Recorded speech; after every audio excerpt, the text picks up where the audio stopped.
Well, after hearing sufferings of hell realm, there are a few people who are really, I think, disturbed and a kind of dual thinking. There are people that become stubborn after that, and they just like, anyway, I will go to hell, so I must just do all the negative karma.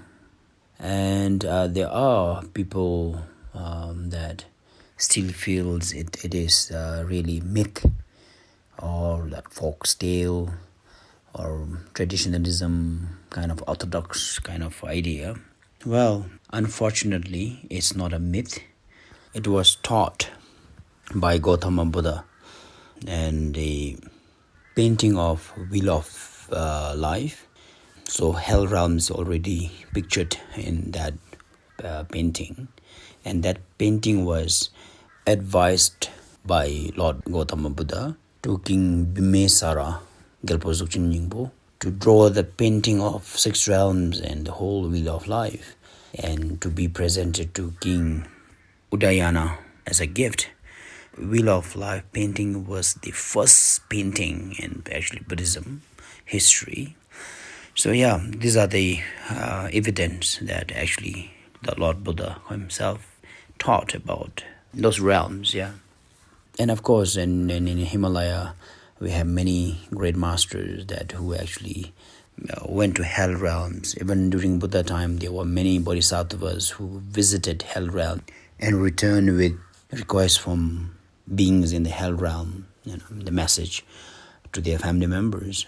And in Himalaya as well, for example, I remember reading the first Neyphug Trulku Ngawang's biography. It's mentioned there that he visited almost like all the pure land from Pumri mountain, and one day then he thought, I needed to visit hell realms, So at the same time, then he just went into that kind of trance, and he saw himself just like going underground and suddenly just disappearing and waking up to that hell realms, and then experiencing the suffering of all the hell beings there, even seeing some of his patrons and people from home that's being suffering there in the hell realms.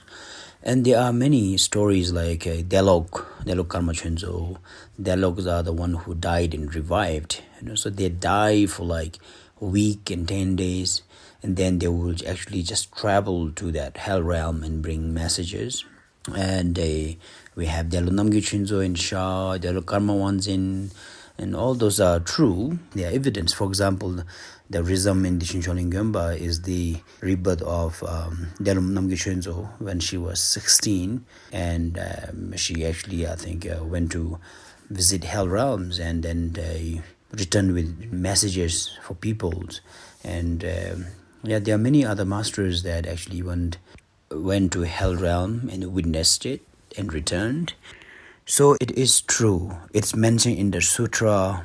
There are many masters who have witnessed it. And so this is very important for us to make dedications during our practice for beings in the hell realm to be freed. Alright, so on the top of that now, there are individuals that who really don't care anymore because anyway I'll go to hell. Maybe there's no way that I can undo my sin or bad karma. Well, there's a good news for all of us that who are a little bit negative or been a little bit careless. In the sutra, it's mentioned there's nothing good about negative karma, but there's one virtue about negative karma. That virtue is we can actually undo or purify the negative karma. There's a purification of the negative karma. That is the virtue of the negative karma. And in order to purify or undo our karma, there are 4 supports or 4 powers to purify our negative karma. Yeah. So the first one is, we call it power of support, meaning we needed to utilize enlightened beings or secret place or something that is more precious. For instance, say if you are a practitioner yourself, if you have been meditating on Guru Rinpoche all the time, then you just use Guru Rinpoche as power of support.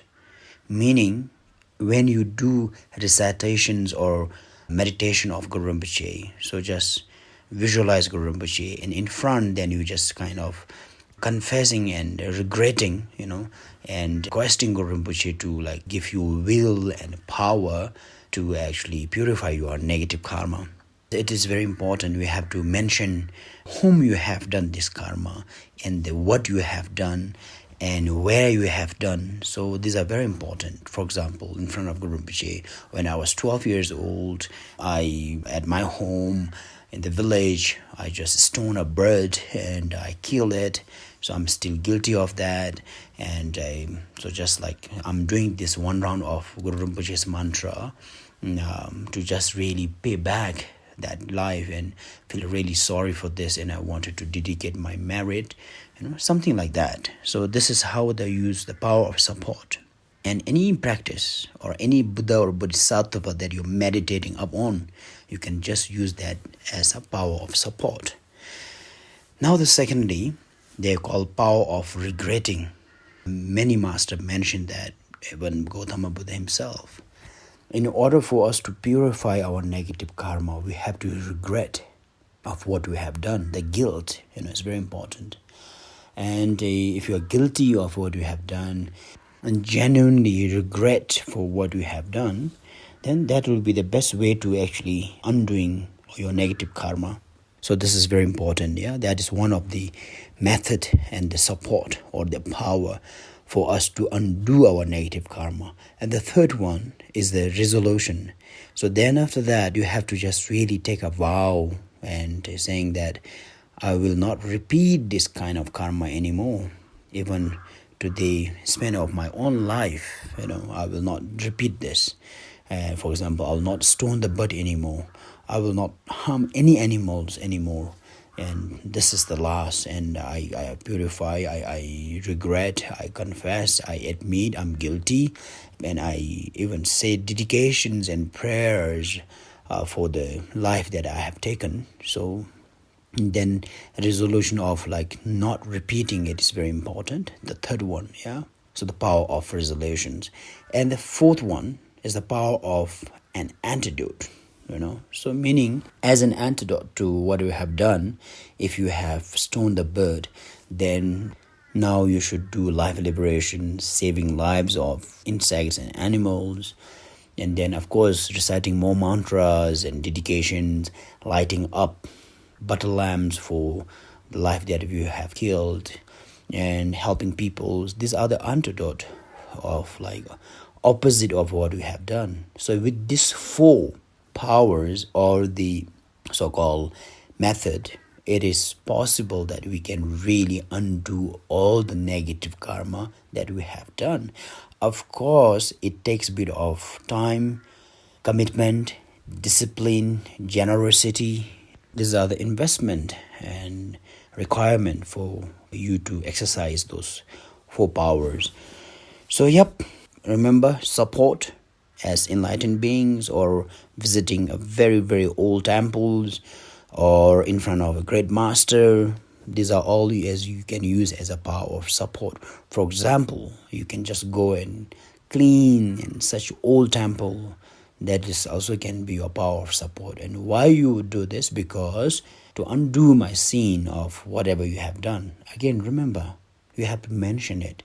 Most of us remember what we have done, right? Our dark secret.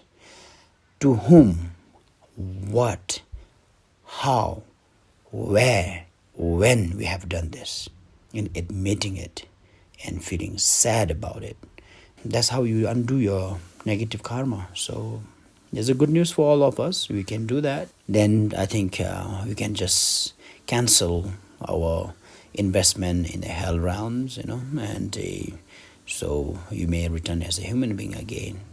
Alright, so this is how it works according to Dharma, alright? So I'm not fabricating anything or adding on. I'm just making it simpler for people to understand and explanation of how it works. So this is what it is.